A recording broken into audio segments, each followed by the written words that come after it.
Los hombres hemos sido creados mucho después de los ángeles, pero los ángeles tuvieron, digamos así, un privilegio temporal de poder adorar a Dios por más tiempo. Los ángeles contemplaban admirados la obra de la creación. Veíamos antes que en Job 38:7 se nos decía que cuando Dios ponía las bases de la creación, los ángeles proclamaban sus alabanzas, es decir, emocionados. El cuadro es muy hermoso. Imagínate una creación en donde los ángeles de Dios están ahí contemplando cómo Dios va creando, y cada vez que Dios crea, hay, digamos así, para entenderlo, un murmullo de admiración. ¡Ah! ¡Qué cosa! Y proclaman la gloria de Dios entusiasmados, porque los ángeles, veremos, tienen una personalidad propia. Ahora, los ángeles son espíritus, pero son espíritus limitados. Hay espíritu infinito, Dios. Hay espíritus limitados, los ángeles. Esto supone que los ángeles tienen cuerpo. No tienen cuerpo como el nuestro, pero no son infinitos en cuanto a espíritu. ¿Entendéis la diferencia? El único espíritu infinito es Dios. No tiene limitación, no tiene comprensión.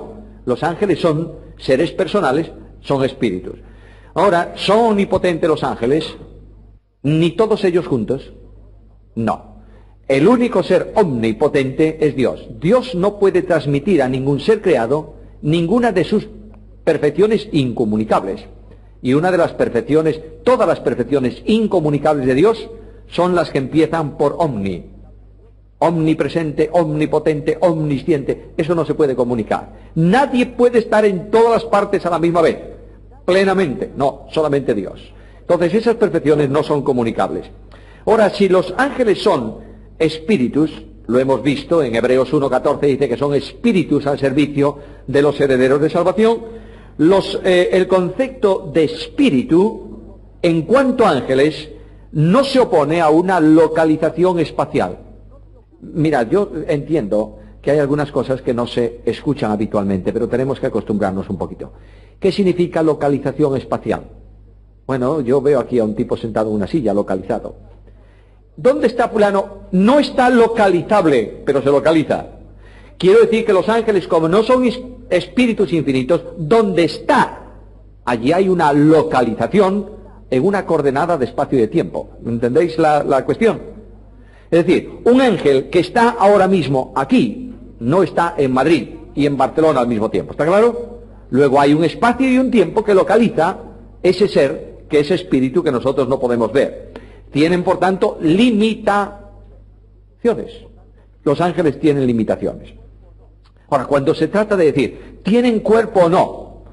Hubo una tremenda polémica en la historia de la Iglesia por este asunto.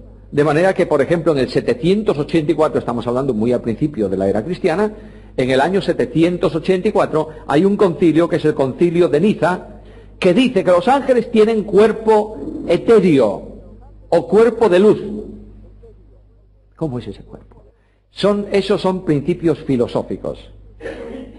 La consecuencia de eso son principios filosóficos. Cuando llega al año 1215, en el concilio de Laterán, se dice que los ángeles no tienen cuerpo.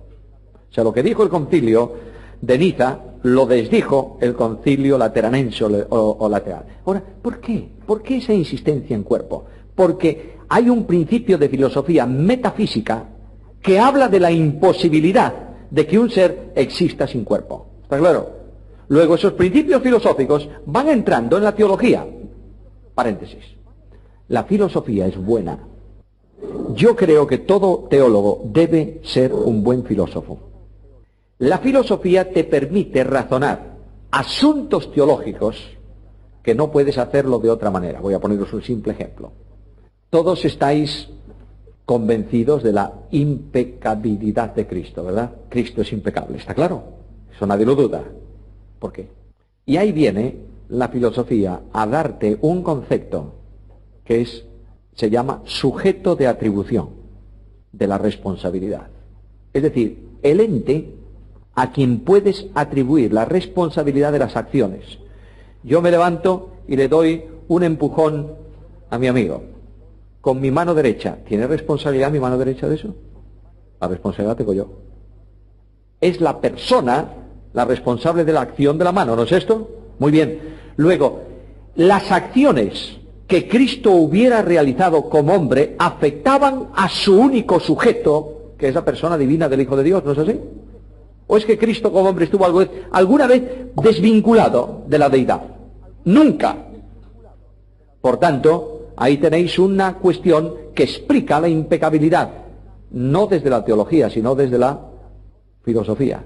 Ahora, cuando la filosofía se coloca por encima de la teología, mal negocio.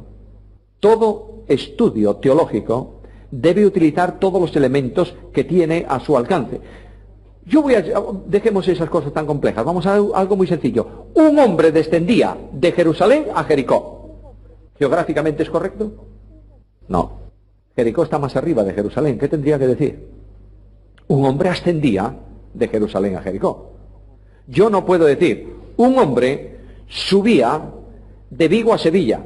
Geográficamente tendría que decir, un hombre bajaba de Vigo a Sevilla, porque Vigo está al norte, Sevilla al sur. Un hombre iba a la derecha de Madrid, para referirse a Lisboa. No, señor, está al otro lado.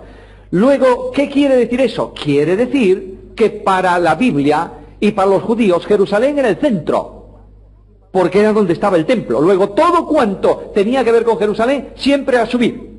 Y todo cuanto tenía que ver con otro lado de Jerusalén, siempre a bajar o descender. Por eso la Biblia dice que un hombre descendía de Jerusalén a Jericó. Todo eso es necesario, los elementos científicos son necesarios para estudiar la Biblia. Si tienes que escoger entre filosofía y Biblia, Biblia. Y si tienes que escoger entre geografía y Biblia, Biblia. Pero no te olvides de que todos estos elementos te ayudan a una correcta comprensión de la Biblia. ¿Está claro? Muy bien. Ahora, los ángeles adoran a Dios, los ángeles son espíritus limitados, por tanto localizables en el tiempo y en el espacio, y los ángeles tienen un número fijo. Una de las sorpresas de que llevamos al estudiar estos seres es que el número de ellos no aumenta ni disminuye. Primero, no disminuye porque no mueren. Segundo, no aumentan porque no se reproducen. Ahora, Mateo capítulo 22, versículo 30. Sobre ese versículo se ha montado un tremendo, lo veremos más adelante, un tremendo desarrollo para negar la posibilidad que en un momento histórico de la humanidad los demonios tuvieron de procrear con las mujeres de la tierra. Dice, los ángeles no se casan, no se dan en casamiento, no se multiplican. ¿En dónde? En el cielo. ¿Se está refiriendo a ángeles del cielo o no? Pero hay ángeles que abandonaron sus moradas. Adelanto esto, lo veremos, lo veremos. De momento dejémoslo ahí. Quiero decir que tenemos que estar atentos a todas las palabras de un versículo. ¿Os dais cuenta? Ahí hay una definición que vincula a los ángeles con algo, con el cielo. No se reproducen. ¿Su número cuánto es? ¿Cuánto es el número? ¿Quién sabe cuántos son los ángeles? ¿Cuál es el número de los ángeles? Millones de millones. ¿Tenemos alguna cifra? No, siempre hay una hipérbole de lenguaje figurativo en la Biblia cuando habla del número de los ángeles. Su número era millones de millones. Millones de ángeles le seguían. Y dice el texto bíblico también que su número es incontable. Significa que es una cantidad, yo diría, gigantesca de ángeles. ¿Verdad? Dios creó, ¿por qué tantos? ¿Quién tiene respuesta? Bueno, tenemos que preguntárselo al Señor, yo no sé. Pero ha creado una enorme cantidad de ángeles. Veis que en la Jerusalén celestial dice que hay muchos, millones o millares. Millares. Luego no son todos los ángeles que están en la Jerusalén celestial. En la Jerusalén celestial, Hebreos 12, están solo los necesarios ¿para qué? Para el servicio de la ciudad. Dios, ¿tú te imaginas a la reina de España? ¿Te imaginas que su marido le diga, bueno, tú te has casado conmigo, pero agarra un escoba y a barrer el palacio? ¿Tú concibes eso? Los que sirven al rey sirven a la reina. De manera que la iglesia va a entrar en una dinámica específica de ser servida. Los ángeles dan al servicio ¿de quién? De los herederos de salvación. Hoy y en el futuro. De manera que en una ciudad, y hablando de la Jerusalén celestial, vosotros sabéis muy bien que se está refiriendo la Biblia a una ciudad en una construcción, digamos, y sobre unas bases de una vida distinta a la que tenemos nosotros hoy, porque vamos a tener cuerpos transformados, pero es una ciudad con sus espacios físicos, de manera que tendrá necesidad de un mantenimiento distinto al nuestro. En nuestras ciudades nosotros pagamos unos impuestos y tenemos unos barrenderos que nos barren la calle. Yo no me imagino a un ciudadano de una ciudad decir, oye, está un poco sucia la acera. Bueno, en algún pueblecito por ahí se hace, pero es por conveniencia personal del individuo. Pero lo hace el correo, ¿Cómo vamos a andar nosotros repartiendo las cartas? Bien, tenemos un servicio para eso. En la ciudad celestial, los ángeles están sirviendo a los creyentes. De manera que esa idea extraña, por ahí de una teología rara, tomada de Tomás de Aquino especialmente, está haciendo un conflicto, generando un conflicto de interpretación bíblica. Ahora, su número es enorme. Y por la misma condición, preguntamos, ¿tienen sexo los ángeles? ¿Son hombres o son mujeres los ángeles? Son espíritus, pero ¿son espíritus masculinos o femeninos? Dicen siempre varón. Siempre. Hay un pasaje, lo estudiaremos, lo anticipo, pero lo estudiaremos, que dice que vi un efa volando sostenida por dos mujeres. ¿Son ángeles? ¿O es que solamente cuando hay cosas perversas en la Biblia tienen que ser mujeres? Esa es una condición que nos gustaría mucho a los hombres varones. Bueno, en principio, lo que sí es cierto es que no tenemos que perder ni 5 minutos de tiempo pensando en el sexo de los ángeles. ¿Qué me importa? Cada vez que aparecen en su estado original no procreaban, bueno, pero indudablemente cada vez que han aparecido en la Biblia, salvo esa posible excepción, siempre aparecen como varones. Y en la resurrección de Cristo las mujeres vieron unos varones y Abraham vio varones, etcétera, etcétera. Bueno, pero no te olvides, por favor, que esa manifestación visible de los ángeles es una materialización que Dios permite. En ocasiones se han materializado literalmente y en ocasiones Dios ha permitido que los hombres vieran con los ojos físicos a los espíritus, como en el caso de Elías y su criado. ¿Recordáis ese caso, Eliseo? Cuando dice, abre los ojos para este hombre para que vea, y el hombre vio sobre los montes los ejércitos celestiales. Pero en ocasiones se han materializado visiblemente y han actuado como hombres comiendo. Si pueden comer, ¿por qué no pueden hacer otras cosas? Siempre bajo el control y la permisión divina. Bueno, los ángeles son seres personales. Diferencia entre persona y personalidad. ¿Filosofía o no? ¿Tenéis algún versículo que defina lo que es persona y lo que es personalidad en la Biblia? No, lo puedes ver por actuaciones, pero no hay definición. Ahora, cuando se habla de persona, en toda persona, para que sea persona, tiene que concurrir 3 elementos. Primero, autoconciencia. ¿Sabes lo que significa eso? Significa que sepas que existes. Tú no eres persona si no sabes que existes. Un loco, un demente profundo, come, bebe, duerme, pero no tiene una razón de su existencia. La prueba de que nosotros sabemos que existimos es que formulamos 3 preguntas. Todo hombre se formula 3 preguntas. ¿Quién soy? ¿De dónde vengo? Y no es una canción. ¿Y a dónde voy? Ahí tenéis la autoconciencia del individuo. Luego para que siga siendo persona, además de autoconciencia, tiene que tener autodeterminación.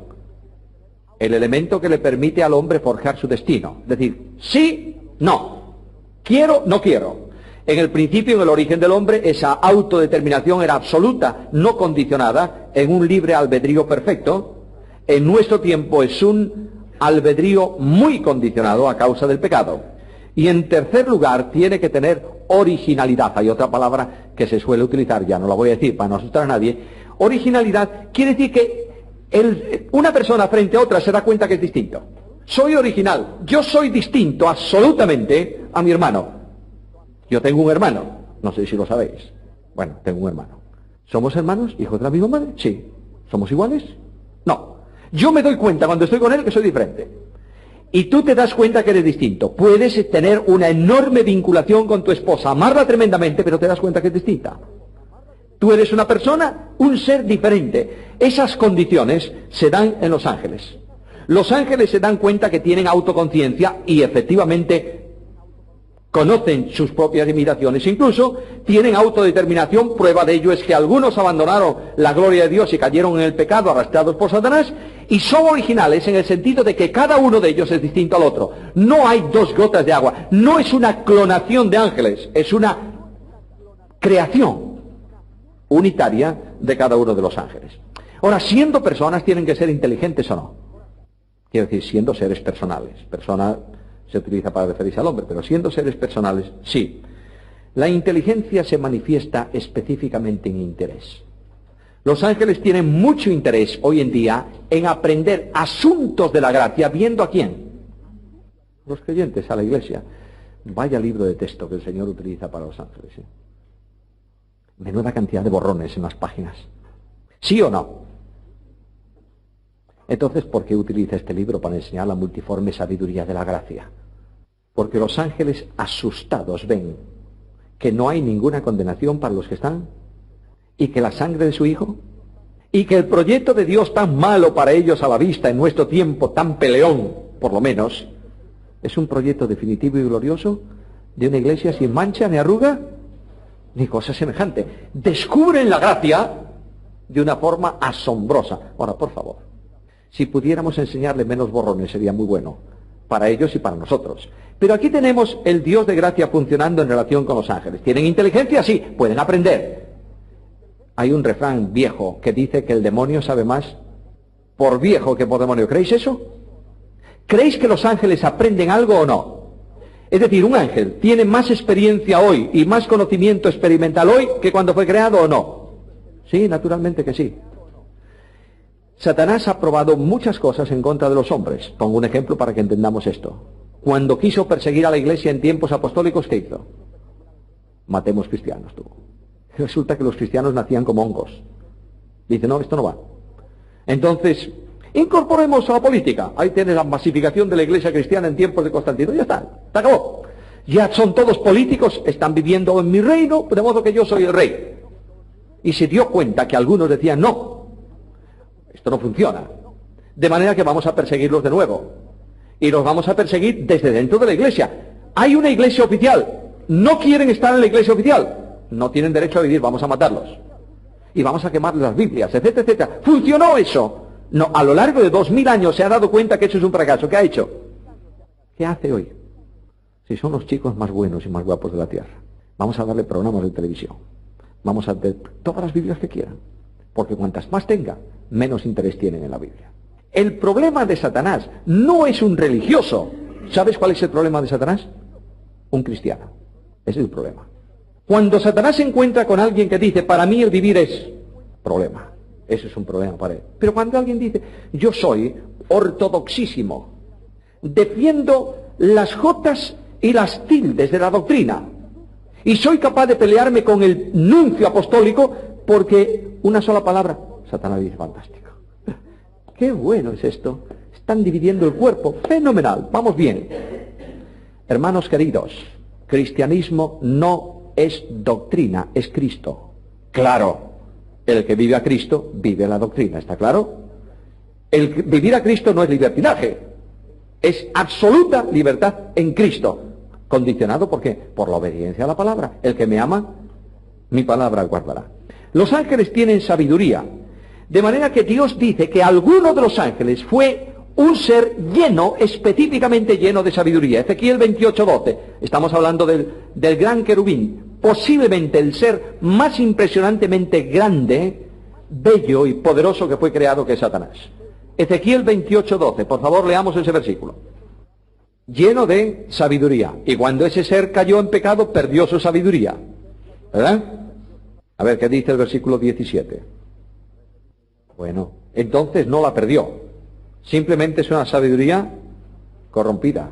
¿Pero sigue siendo tan sabio como cuando fue creado? Sí. Lo que ocurre es que ahora utiliza la sabiduría ¿para qué? En dirección al mal. Es corrompido. A veces choca. Llegaremos a la doctrina de Satanás, pero tengamos mucho cuidado, por favor. Eso de decir a Satanás, ven acá que te voy a pisar la cabeza. Un momentito. Un momento, no es tan fácil. De manera que es sumamente sabio para morderte cuando tú quieres pisarlo. Su sabiduría, tiene sabiduría propia, y una de las cosas que le haces a los ángeles ese conocimiento de sabiduría es que conocen su futuro. Los ángeles del cielo glorifican a Dios. El futuro de ellos, servir a Dios, adorar a Dios eternamente. Y el futuro de los ángeles caídos, ellos saben a dónde van. Cuando se enfrentan con Cristo, cuando Cristo echa fuera demonios, etcétera, etcétera, algunos de los demonios que le dijeron, has venido a destruirnos antes de tiempo. Y le dijeron, no nos mandes ir a dónde, al abismo. Luego ellos saben cuál es el final que les espera. Lo conocen perfectamente y saben que no tienen salvación. Son seres inteligentes. Claro, alguien me va a decir, ¿y por qué siguen en sus pecados? ¿Por qué? Porque el ser pecador peca por eso, porque es pecador. No es pecador porque peca. ¿Entendéis la diferencia, no? Yo peco porque soy pecador. Mi naturaleza es esa. Si fuese al revés, con dejar de pecar estaba arreglado el asunto. Ellos no pueden dejar de pecar porque incorporaron a su genética espiritual el pecado de su caída. Ahora, los ángeles tienen sentimientos personales. Vimos aquel texto de Job. No voy a citar otros muchos para que con una referencia tengamos bastante. Dice que los ángeles de Dios alababan a Dios cuando ponía las bases de la tierra. Ahí tenéis un sentimiento personal de que brota de su corazón gratitud y alabanza. La alabanza es una actitud de la persona, del ser, que se manifiesta en actividades al exterior. De manera que estos estaban reconocidos a la grandeza de Dios y proclamaban su gloria. Los ángeles miran a Dios con mucha reverencia, Incluso los ángeles más próximos al trono, los serafines, por ejemplo, dice que con 2 alas cubren sus ojos, y con 2 alas cubren sus pies, y con 2 vuelan, mientras dicen el uno al otro, Santo, Santo, Santo. De manera que tienen sentimientos personales. Y cuando Cristo nació, dice que el coro de los ejércitos celestiales alababan a Dios bajito, a gran voz. De manera que cuando tú cantas a gran voz, ¿qué es lo que tienes? Gozo intenso, ¿o no? Vosotros sabéis que una de las cosas que se nota la falta de espiritualidad de los creyentes y la tristeza que eso trae como condiciones es que los creyentes cantamos poco. ¿Sí o no? Satanás ha conseguido meternos la música por las orejas y que estemos callados con la boca. Ahora, yo recuerdo perfectamente una vez mi abuelo me llevaba cuando yo era un niño a hacer una visita a una casa, y llegamos a la casa, en una casa de pisos de aquellos años, y dijo, ¿sabes? No sé si vive en el segundo o en el tercero. Y entramos, y por las escaleras, en el tercero. Estaba cantando un himno que se oía. ¿Cuántos creyentes cantan himnos hoy? No respondamos a la pregunta, pero esto es una realidad, ¿no es esto? De manera que los ángeles en el nacimiento de Cristo, ¿sabe lo que pasa? No tenemos profundo gozo. Y el gozo se pierde ¿cuándo? Cuando el espíritu no funciona en libertad. El gozo se manifiesta necesariamente en canto. ¿Por qué lo sé? Porque dice que cuando Pablo y Silas estaban bien zurrados y con los pies en el cepo, sentían gozo y cantaban de noche himnos. Nosotros no cantamos himnos ni aunque nos toque la lotería. Esto es una situación diferente. Aquí los ángeles entienden el gozo de Dios y además se gozan cuando ven a Dios gozarse. Porque dice la parábola de Lucas, en las parábolas de Lucas, en las 3 parábolas de Lucas 15, dice que hay gozo delante de los ángeles de Dios. Dios se goza y los ángeles contemplan el gozo de Dios y prorrumpen en alabanzas al Señor. ¿Los ángeles tienen voluntad propia? Sí. De manera que hay un texto muy interesante. Mirad, capítulo 1 de Hebreos, versículo 6. Bueno, ese versículo tiene una polémica o una confrontación de interpretaciones, ¿verdad? La primera cuestión es que ¿cuándo es cuando introduce otra vez? El texto griego puede traducirse ese otra vez antes, puede colocarse antes o después. Puedo decir, y otra vez, coma, cuando introduce al primogénito, o puedo decir, y cuando introduce otra vez al primogénito, no sé si notáis la diferencia de la frase, es notable, ¿no? Otra vez se refiere a una referencia genérica de un acontecimiento, que es el acontecimiento de introducir al primogénito en el mundo. Entonces los intérpretes, según sean más dispensacionales o no, mueven ese otra vez. Para los muy dispensacionalistas, ese otra vez tiene que ver con la introducción del primogénito en la segunda venida para reinar. Para los menos dispensacionales o dispensacionales normales, ese otra vez tiene que ver con la introducción del primogénito por primera vez en la tierra en su concepción. ¿Cuál de los dos queréis? Yo me quedo con este. En la segunda venida de Cristo, que sepamos a la luz de la Biblia, el Padre no es el que introduce. Él viene, según su promesa, a buscar. Es verdad que la segunda venida de Cristo tiene que ver también con una acción de salvación y que las 3 personas divinas intervienen. Esto es verdad.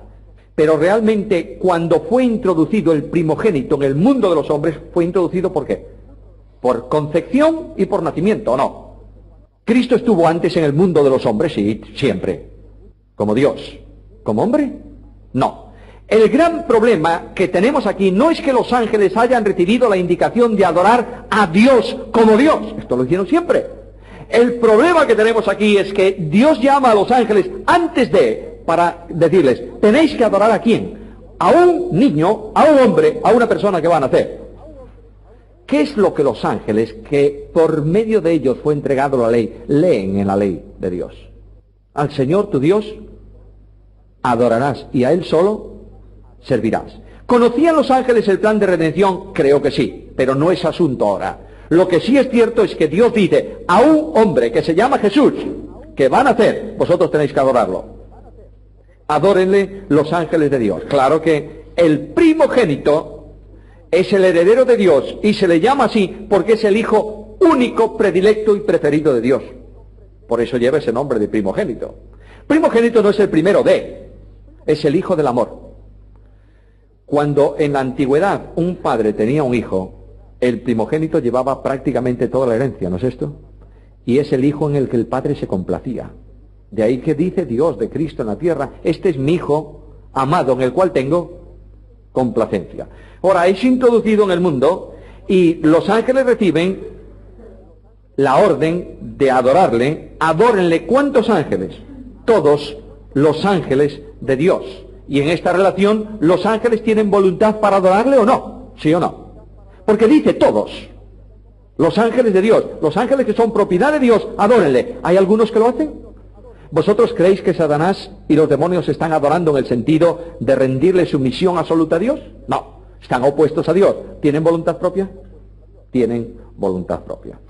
Los ángeles tienen santidad. La Biblia llama a los ángeles que han permanecido fieles a Dios, le llama santos ángeles o ángeles santos.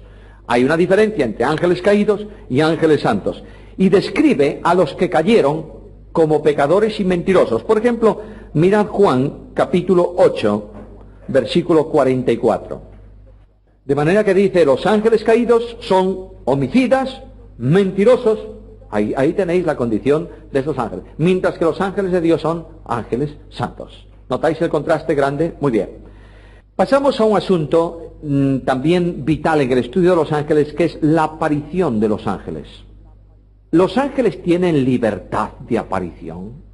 Los ángeles son espíritus, por tanto son invisibles. Hemos visto en Colosenses 1:16 que Dios creó las cosas visibles y las cosas invisibles. Luego los ángeles tienen determinadas capacidades para manifestarse visiblemente a los hombres a la luz de la historia bíblica. ¿Cuándo? Cuando son necesarios para los propósitos de Dios. Ahí tenéis aquellos tres que vienen a visitar a Abraham. Dos son ángeles, uno es el Señor.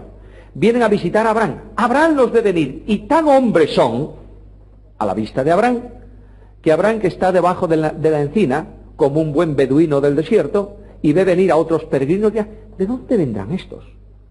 Deben venir cansados por la hora del mediodía y hambrientos. Señores, no pasen, por favor, quédense, laven los pies, descansen un poco y coman. A su mujer, haz pan, mata un cabrito. ¿Comieron? Sí. ¿Se lavaron los pies? Yo no lo sé, pero probablemente. Lo que sí es cierto es que realizaron acciones y se hicieron visibles a los ojos de los hombres. ¿Por qué? Porque era el propósito de Dios. ¿Está claro? Ahora, en ocasiones los ángeles se aparecieron en sueños. A ver, Mateo 1:20. Voy a daros un versículo también para reflexión. Mateo capítulo 1, versículo 20. ¿Qué dice? Bueno, ¿fue un ángel que apareció en sueños o fue un ángel que apareció a la hora del sueño? Ahí tenemos otro problema de interpretación. Lo más probable es que sea esto. A la hora en que José iba a dormir, bien sea la siesta, bien sea la noche, no podía dormir. ¿Por qué? ¿Por qué? Tengo un problema muy serio. Mi prometida está esperando un hijo. ¿Qué pasa aquí? ¿Tú crees que dormiría fácilmente José? Y en ese momento, que es la hora del sueño, un ángel viene y que le dice, tranquilo, porque este es un asunto de Dios. Ahora, los ángeles se aparecen, muy bien, esa libertad para materializarse está condicionada por la voluntad y el propósito de Dios. En ocasiones, Dios hizo al revés, capacitó al hombre para que viese en un determinado momento a los ángeles. Veis que aquella referencia que antes mencionaba del criado de Eliseo. Y hubo ocasiones en que el aspecto físico de los ángeles no hacía sospechar a nadie que fuesen ángeles sino hombres. Por ejemplo, llegan a casa de Lot, aquellos dos mismos ángeles. Lot vive en Sodoma. Y los hombres de Sodoma, que habían llegado a una degradación moral impresionante, vienen a golpear a la puerta de Lot. ¿Y qué les dicen a Lot? Sácalos fuera para que los... Claro, le vamos a saludar. ¿Cómo están ustedes? ¿Son ustedes? No. Lo que estaban buscando es sácalos que vamos a practicar la homosexualidad con ellos. Luego, ¿para ellos eran hombres o no? Y seguramente que a la vista del acontecimiento no debían ser muy mal parecidos para que aquellos infames buscasen aprovecharse de ellos. ¿Os dais cuenta? Luego, la materialización de un ángel no le pone Dios en el cuello al ángel. Soy un ángel, ¿no? Estoy actuando en nombre de Dios, parezco un hombre.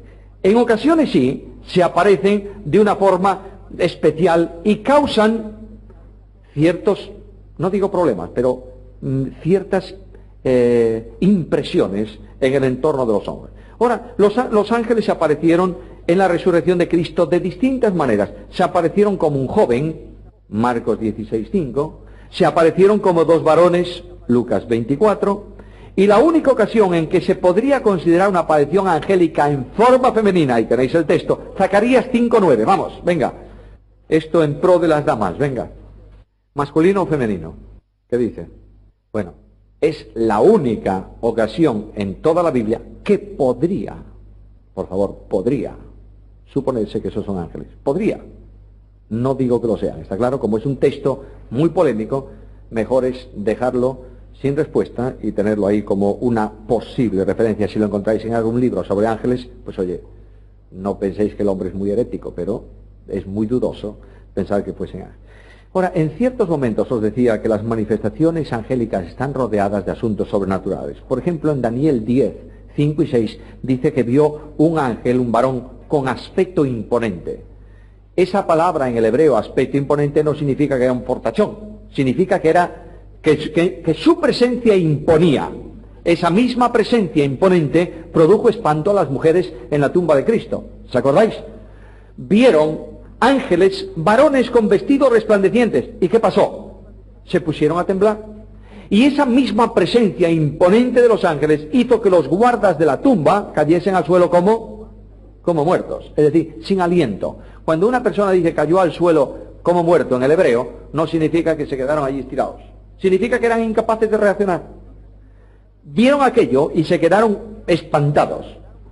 Cuando el miedo es muy grande, dicen, yo nunca lo experimenté así, pero dicen que cuando tienes un miedo muy grande no eres capaz de correr. A lo mejor te quedas inmóvil. Bueno, puede ser. Espantados. Ahora, las manifestaciones de los ángeles también a veces se producen no en figura de persona, de varones, de hombres más o menos gloriosos, sino en aspectos muy diversos. Por ejemplo, Apocalipsis 4, versículos 6 al 8. No se parece nada a un hombre, llenos de ojos por dentro y por fuera, aspectos imponentes. Notáis que eso es muy semejante a la visión, por ejemplo, de Ezequiel. Y cuando tú preguntas en Ezequiel, ¿quiénes son estos? De vida. Puede ser que en una ocasión se vean de una manera y en otra se manifiesten de otra. El asunto es que Dios hace visible su creación angélica, no siempre como hombres, sino a veces en aspecto imponente como esto. Ahora, esto produce a veces la presencia de ángeles. La presencia de ángeles produce muchas veces, ¿cómo diría yo?, alteraciones en las personas que lo ven. Por ejemplo, Daniel dice que vio a aquel ser imponente y se quedó sin fuerzas ni vigor. Se quedó temblando. ¿Qué ocurrió con María, con la presencia de Gabriel? Hay un cierto nerviosismo en aquella mujer. Dice, ¿qué es esto? ¿Qué es esto? ¿Cómo se va a hacer? Cierto nerviosismo. Zacarías, el padre de Juan Bautista, vio al ángel, se quedó mudo. Bueno, Dios lo dejó mudo por un tiempo, pero él quedó atemorizado. Los pastores que ven los ángeles, ¿qué? Se asustaron en gran manera, Lucas 2:9. Los guardias temblaron. Y en ocasiones la presencia de ángeles afectó a animales. Por ejemplo, Números 22. Estoy hablando de problemas con los animales. Números 22, 26, 28. ¿Qué dice? Y ahora el versículo 31. No entremos ahora en si este ángel de Jehová es la manifestación visible del Señor o no. Dejémoslo ahí un momento, pero ha producido un problema con un animal. Resulta que el animal detectó la presencia del ángel en el camino, ¿y qué hizo? Se echó debajo de Balaam, ¿sabe lo que significa, verdad? Simplemente dobló las patas y Balaam quedó ahí, prácticamente Balaam de pie, la burra debajo, y ahí no sabía por qué, y Balaam dijo, ¿qué te pasa a ti? Y agarró el palo y la puso a andar. Y claro, la burra era más sabia que Balaam. Claro que también la pierna de Balaam, la pierna de Balaam también debió quedar bonita cuando se la arrastró por el muro. Sé que Balaam debía estar también hecho unas furias con la burra. Tenéis ahí un pasaje de la presencia. Ahora, el desplazamiento de los ángeles. Se suele hablar de alas en los ángeles, ¿verdad? Y casi todos los ángeles que veis, compráis una postal de Navidad y casi siempre los ángeles, siempre con un par de alas. Bueno, la Biblia habla de alas en los ángeles en algunas ocasiones, no en todas. En los serafines se ven que tienen alas, ahí. Y lo mismo ocurre también con los querubines. Sobre el arca tienen alas. Pero Gabriel, ¿cómo vino a María? Mejor, dejemos a Gabriel ahí con María, vamos a Gabriel con Daniel, porque también está en el Antiguo Testamento. Daniel 9:21. Volando. Ahora, la pregunta que yo quiero hacer es que Gabriel ahí aparece aparentemente con alas, ¿no? Y cuando apareció María, ¿tenía alas? No, se apareció como un varón. ¿Los ángeles son seres alados o no? La respuesta más lógica es, primero, no sabemos. Probablemente las alas son simbolismo de velocidad de desplazamiento. Para un judío, un pájaro era rápido. ¿Por qué? Porque no tenía obstáculos. Podía desplazarse. Tú tienes que irte por un camino, sortear las cosas, va siempre más lento. La idea aquí es que los ángeles son mensajeros veloces. A veces se le comparan como el viento y como llamas empujadas por el viento, de manera que el servicio de los ángeles, un servicio raudo, un servicio rápido, tiene que ver mucho en la figura con la cuestión de las alas. Ahora, yo creo que no debemos literalizar el texto bíblico, sino simplemente están diciéndonos que al lado nuestro el desplazamiento de los ángeles es enormemente mucho más rápido. No olvidemos, por favor, que se trata de seres espíritu, que no están limitados por materia. Nosotros en la resurrección seremos espirituales, no espíritus. Pero el concepto espiritual del cuerpo de resurrección es muy distinto al cuerpo material. ¿Cómo entró Cristo en el lugar donde estaban los discípulos reunidos?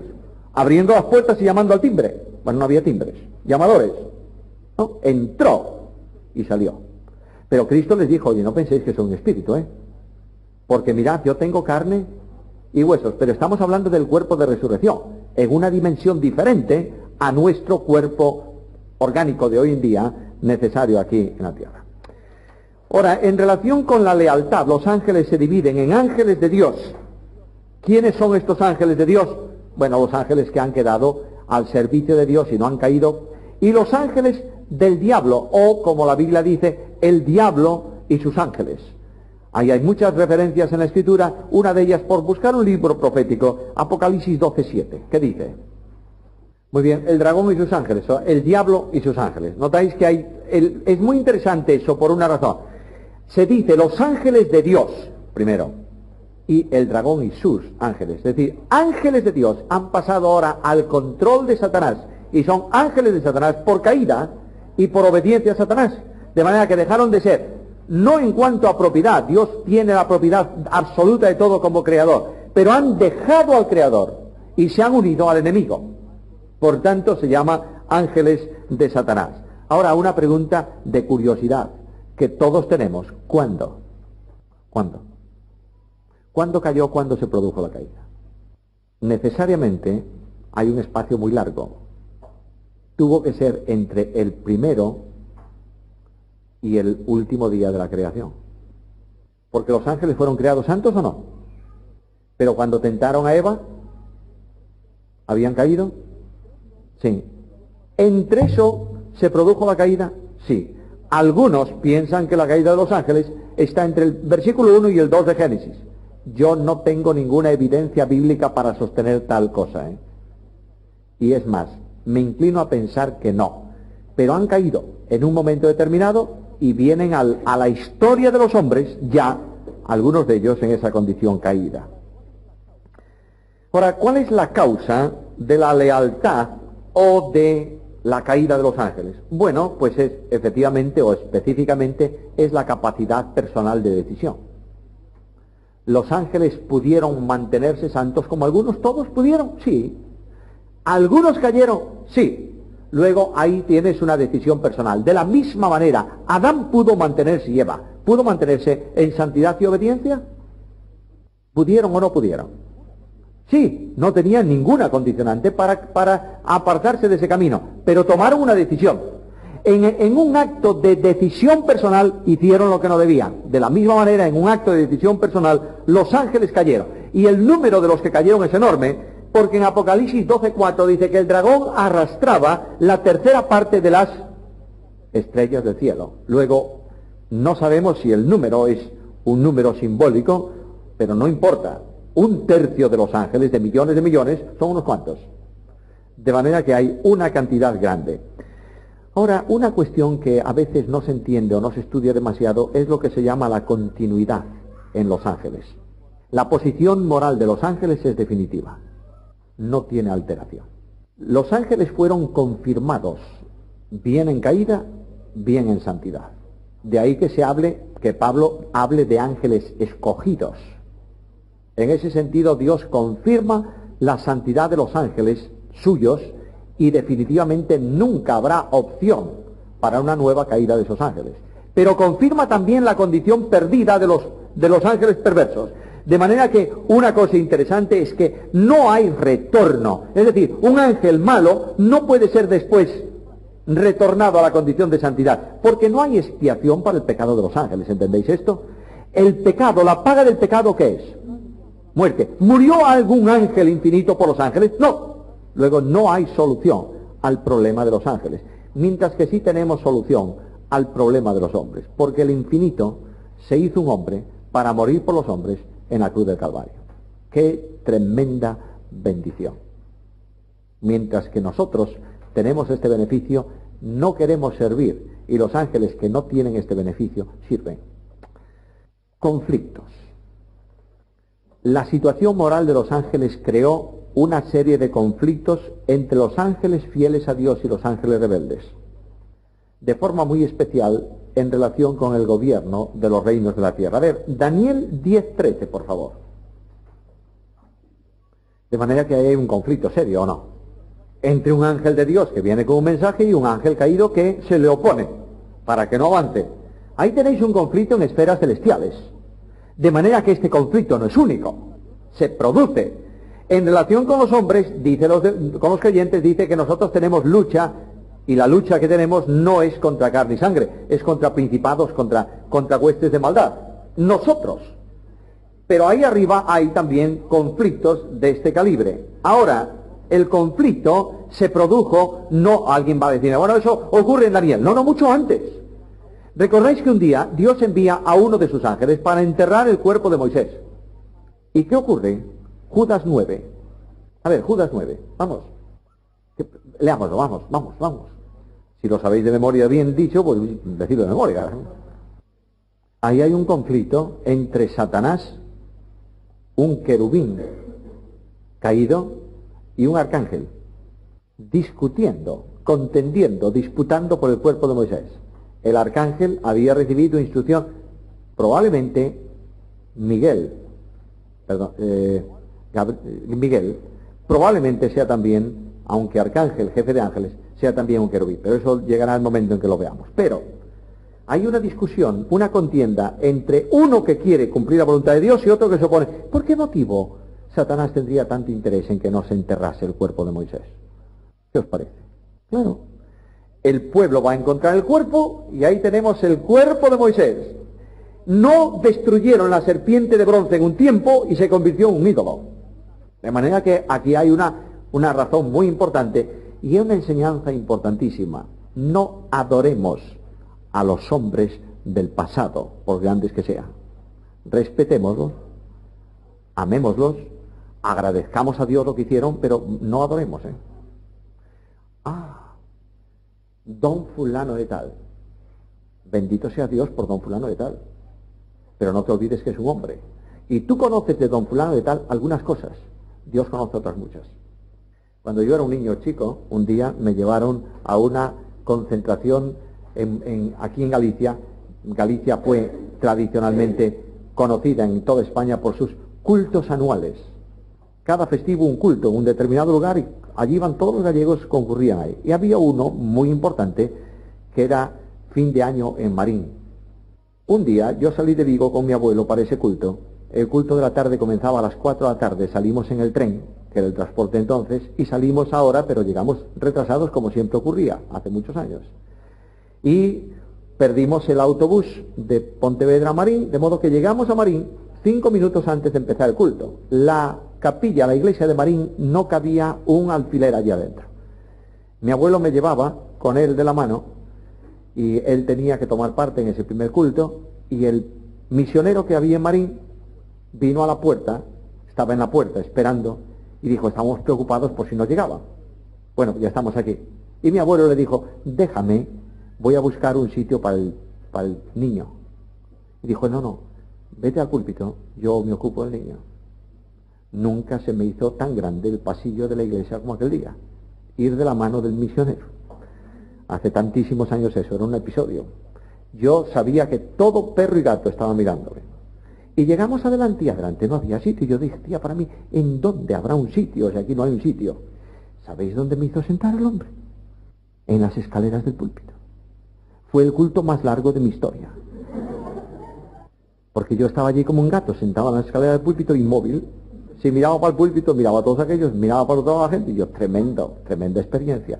Pero yo, cuando se levantaban a cantar, miraba a todos los predicadores del púlpito y decía, ¡qué hombres más altos tú! Claro, yo era un niño tan pequeño. La visión humana es subjetiva, no es real. De manera que recordémonos de la fe de estos hombres, de la enseñanza de estos hombres, pero dejemos que Dios los entierre. ¿Entendéis lo que estoy diciendo? No lo resucitemos nosotros. Sigamos sus pasos en el compromiso, glorifiquemos a Dios por su acción, pero por favor, hay hombres en el presente que son como los del pasado y serán también como los del futuro. Nunca el tiempo pasado fue mejor. Esto es mentira. Yo a veces cuando oigo por ahí, es que la iglesia de hace 40 años, por favor, ¿tú quieres una iglesia? Déjala de 40 años, vamos un poco más atrás, porque por esa regla de 7, no de 3. Cuanto más atrás, mejor iglesia, ¿verdad? Pues llego a la iglesia apostólica y leo la epístola de Santiago, uno de los primeros escritos apóstoles. Vaya iglesia, tú. Vaya iglesia.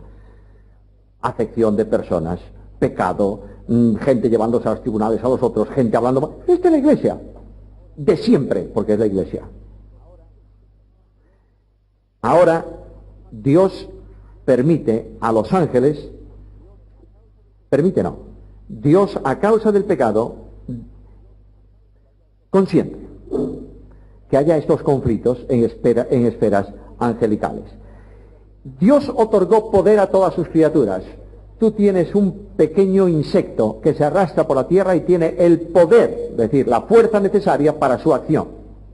Bien, a veces vas tú, lo pisas, que tienes más poder. Dios dio a los ángeles un poder en razón de su soberanía. Por ejemplo, Apocalipsis 4, 8 y el 11 ahora. Dios ha dado a los ángeles su poder conforme a ¿qué? A su voluntad creadora. A cada uno le ha dado el poder necesario. Y este poder es un poder dependiente de Dios, salvo que los demonios lo utilizan ahora perversamente. Pero siendo un poder dependiente de Dios, Dios permite que en ocasiones, lo hemos visto varias veces, realicen formas humanas. Hablan como los hombres. ¿Qué lengua hablan los ángeles? ¿Qué idioma hablan los ángeles? Cada vez que has oído a un ángel hablar con personas, ¿en qué idioma lo hizo? En el idioma de las personas que lo entendían. No se necesitó traductor. Claro, cuando Pablo dice, si yo hablase lenguas humanas y angélicas, algunos piensan que se está refiriendo con lenguas de ángeles. Yo creo que lo que está diciendo ahí Pablo es que si yo fuese capaz de hablar todos los idiomas de la tierra en una perfección absoluta, si no tengo amor, sería como metal que resuena y como címbalo que retiñe. Mira, un ministerio sin amor es ruido, solo ruido y nada más que ruido. Y si el ruido es muy alto, molesta, ¿eh? Los ángeles son poderosos en fortaleza, Salmo 102:30, y los ángeles pueden mantener evidencia, pueden hacer evidencia de su poder. Por ejemplo, ¿los ángeles cerraron la boca de los leones? ¿Qué dice Daniel? Dios envió a su ángel y cerró la boca de los leones. La tumba de Cristo fue abierta por un ángel, no para que resucitara el Señor, para demostrar que no estaba dentro. Y el ángel no corrió la puerta, no hizo rodar la puerta. ¿Qué hizo el ángel? La sacó de cuajo de donde estaba, la puso en el suelo y se sentó encima. Tienen poder. Entran en una prisión, liberan a un prisionero, lo pasan por delante del cuerpo de guardia, abren las puertas y lo ponen en la calle. Ahí hay más que poder. Hay un silencio absoluto, ¿o no? ¿Tú te imaginas haciendo ruido para abrir los cerrojos? La guardia se despierta, lo saca a la calle. Y en ocasiones el poder de los ángeles es usado por Dios en relación con la maldad de los hombres. Teníamos aquel caso de Lot. Llegan los hombres de Sodoma, piden que vengan los ángeles que están dentro, y los ángeles salen a la puerta. ¿Y qué ocurre con todos aquellos que están afuera? ¿Se quedan qué? Ciegos. Luego tienen poder para actuar en el juicio de Dios. En segundo libro de Reyes se dice que un ángel causó la muerte de 185.000 hombres del ejército asirio. Solamente un ángel. Dios tiene ejércitos poderosos. Es tal el poder de algunos ángeles que Dios los va a usar para detener el viento. En Apocalipsis capítulo 7, versículo 1. De manera que 4 ángeles están deteniendo el viento. ¿Tú sabes lo difícil que es detener el viento? Es imposible para los hombres. Ahora, también en el reino milenial, antes de la inauguración del reino, Dios envía a un ángel, simplemente a un ángel, y detiene a un querubín. ¿Sabéis a qué me refiero? Dios envía del cielo a un ángel que detiene a un querubín. Por lógica, los querubines, por su trabajo, por su actividad, son seres más potentes que los simples ángeles. ¿A quién ata con una cadena el ángel? A Satanás, que es un querubín. Así que tenéis la potencialidad de los ángeles. Ahora, como ya hablamos del número de los ángeles que se relacionan con las estrellas, debemos pasar rápidamente a un asunto que es la organización de los ángeles. La organización general de los ángeles. De todas formas, yo creo que esto lo vamos a ver con un poco más de calma mañana. Quiero verlo con un poco más de calma, la organización. Si no, me da la impresión. ¿Sabéis qué impresión tengo ahora mismo? Al veros. ¿Sabes lo que pasa en una olla a presión cuando le sacas el pitorro y le pones un tornillo? Está eso dentro que estalla. Me parece que tenemos acumulados un montón de datos en el cerebro que le tenemos que hacer hueco para meter unos cuantos más. Simplemente quiero daros una panorámica para que penséis un poco. Los ángeles están perfectamente organizados en una estructura, yo diría militar, en el sentido de orden. Siempre se dice que los militares son gente ordenada. Bueno, salvo cuando dejan de serlo. Pero son de gente ordenada, les gusta el orden. Un soldado ve pasar, al menos en mi tiempo, ve pasar, ya no digo a un general, a un subteniente y le saluda. Y si no le saluda, pues va a tener un disgusto. Hay mucho orden. Y llega un capitán a un grupo de soldados y dice, venga, a mover aquellas piedras. Y oiga, pero si yo estoy en intendencia, usted está a mis órdenes. Terminó. Aquí está el ejército. Los ángeles se estructuran. Ahora, yo quiero que reflexionéis un poco en la organización general de los ángeles. Los ángeles se organizan en 2 grandes grupos. Ángeles de servicio en torno al trono. Ángeles de servicio en favor o desde el trono. No sé si habéis oído esto alguna vez. Ponemos el trono de Dios. Voy a traer la pizarra. Dios mediante. Ponemos el trono de Dios en el centro. Y ponemos un grupo de ángeles alrededor del trono. Están sirviendo directamente a Dios en un ministerio específico en relación con el trono de Dios y con todo aquello que tiene que ver santidad y alabanza.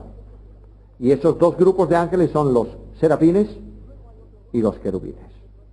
Luego hay otro grupo de ángeles que se proyectan desde el trono de Dios hacia exterior, ministerios externos, sirviendo a Dios, indudablemente, bajo el propósito de Dios, pero que no tienen que ver con el servicio directo del trono, sino desde el trono. ¿Estáis siguiéndome? Esos son los ángeles y los arcángeles. Arcángeles, jefe de ángeles, pero no necesariamente tendríamos que tomarlo por un orden específico de ángeles. Es decir, no podemos dividir los ángeles en serafines, querubines, arcángeles y ángeles. Puede ser que haya arcángeles, digo puede, que haya arcángeles que son del orden de los querubines. ¿Está claro? Pero son arcángeles porque están gobernando, mandando, organizando sobre los ángeles.